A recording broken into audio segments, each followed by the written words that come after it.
क्या नीति है यह सरकार की या भीतर कोई खेल चल रहा? बाबा की पावन नगरी में यह कैसा फेर-बदल चल रहा? अभी तो आए अभी गए, ना समझ सके जिले का हाल। एक साल में कई बार बदले मन में उठते कई सवाल। नमस्कार। जैसा कि आप सभी को ज्ञात होगा कि हमारे देवघर जिले के जो डीसी उपायुक्त महोदय शशि प्रकाश सिंह हैं वर्तमान में, इनका ट्रांसफ़र हो गया है और देवघर के 48वें उपायुक्त के रूप में सौरभ कुमार भोनिया सर यहाँ के उपायुक्त बनने के लिए आ रहे हैं। अर्थात 1 साल के भीतर 3-3 डीसी का तबादला हो जाना, ये हमारे देवघर जिले के लिए अच्छी बात नहीं लग रही है।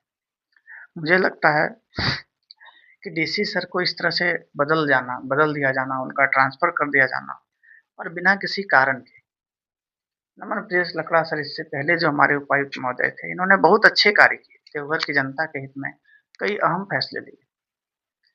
चाहे वो देवघर में साइबर क्राइम को कंट्रोल करना हो या क्रिमिनल को कोर्ट तक पेश करना हो या फिर देवघर की जनता के लिए एक बेहतर पुलिसिंग व्यवस्था लाना हो।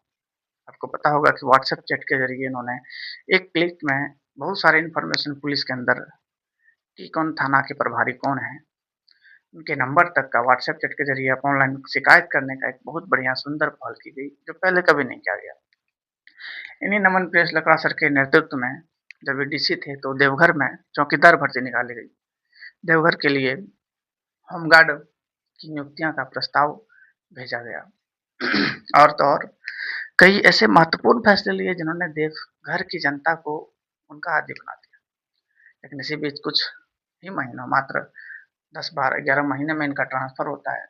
इनकी जगह पर शशि प्रकाश सिंह देवघर के 47वें उपायुक्त के रूप में पदभार ग्रहण करते हैं और फिर इनका महज 34 दिन, मई 2026 में तो आया ही था और अप्रैल 2026 में तो आया ही था और मई 2026 में यानी महज 34 दिनों के अंदर इनका तबादला हो गया, बिना किसी कारण के। तो उसी पर एक सवाल, एक प्रश्न चिन्ह आता है कि क्यों इतना डीसी बदल रहा है देवघर का?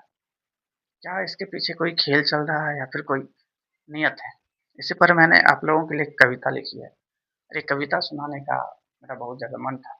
तो बहुत दिनों के बाद आप सबों के सामने एक अच्छी सी कविता इस पर आधारित है कि देश में सरकार कई बार आते हैं, बनते हैं, बिगड़ते हैं। नई सरकार आती है, राज्य हो, देश हो, जिला हो, हर जगह पर और नीति बनाते हैं और अफ़सर ही होते हैं जो उनको क्रियान्वयन करते हैं। अफ़सर ही जो उनको धरातल पर उतारने का प्रयास करते हैं और फिर उनका राज्य का, देश का, जिला का विकास होता है। लेकिन इस बीच उनका तबादला हो जाना एक बहुत बड़ी समस्या को जन्म देती है। इसी पर आधारित हम एक कविता लेकर के आए हैं आप लोगों के सामने। बहुत सुंदर और अच्छी कविता है।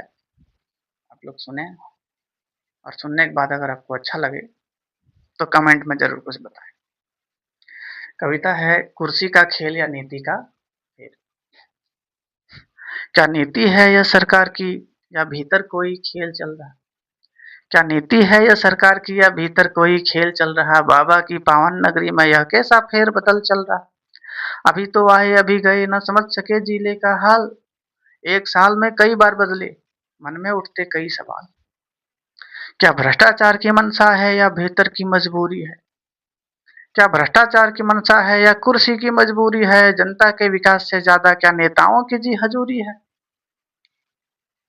अरे जनता के विकास से ज़्यादा क्या नेताओं की जी हजूरी है? अभी तो अफ़सर ने समझा था, यहाँ की गलियाँ यहाँ के लोग।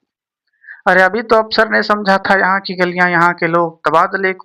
आंधी तबादले किस आंधी को? कहें व्यवस्था या कोई रोग? नक्शा पूरा देख न पाए, न समझ सके पूरा शहर। बिस्तर बंद गया फिर से उनका, कहें व्यवस्था या कोई दोष? अरे कहें व्यवस्था या कोई दोष? बार-बार ये तबादले की नीयत कैसी हो रही? अरे यह कैसी राजनीतिक लहर है जिसमें तबादले हो रहे? अगर नीति अच्छी है सरकार की तो काम को थोड़ा वक्त दो। अगर नीति अच्छी है सरकार की तो काम को थोड़ा वक्त दो। अरे झारखंड का युवा पूछता कब तक यह खेल दिखाओगे? झारखंड का युवा पूछता कब तक यह खेल दिखाओगे, बिना टिके किसी कप्तान के कैसे तुम विकास कराओगे। नीति सुधारो, नियत बदलो, बंद करो यह बारंबार, सिस्टम को या शासन को स्थिरता दो, तभी बढ़ेगा झारखंड यार, तभी बढ़ेगा झारखंड। क्या नीति है यह सरकार की, या भीतर कोई खेल चल रहा, बाबा की पावन नगरी में यह कैसा फेर बदल चल रहा।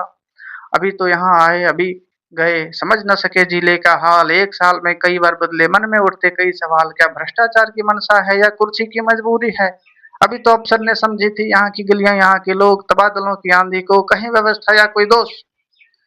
नक्शा पूरा देख ना पाए, घूम ना सके वो पूरा शहर, बिस्तर बंद गया फिर से उनका, यह कैसी राजनीतिक लहर। अगर नीति अच्छी है सरकार की तो काम को थोड़ा वक्त दो, बार बार मोहरें बदलने से इस बार बार मोहरें बदलने की इस रीत को अब तुम रोक दो। अरे झारखंड का युवा पूछता यह कैसा खेल चल रहा, अरे कब तक यह खेल दिखाओगे, बिना टिके किसी कप्तान के तुम कैसे विकास कराओगे। नीति सुधारो, नियत बदलो, बंद करो यह बारंबार, अरे नीति सुधारो, नियत बदलो, बंद करो यह बारंबार, स्थिरता दो शासन को, तभी बढ़ेगा झारखंड यार, तभी बढ़ेगा झारखंड यार। यही कविता थी। आपकी जानकारी के लिए बता दूं कि नमन प्रियेश लकड़ा सर मई 2025 में झारखंड देवघर जिले के 46वें उपायुक्त के रूप में इन्होंने पदभार ग्रहण किया। फिर इनका ट्रांसफर हो जाता है।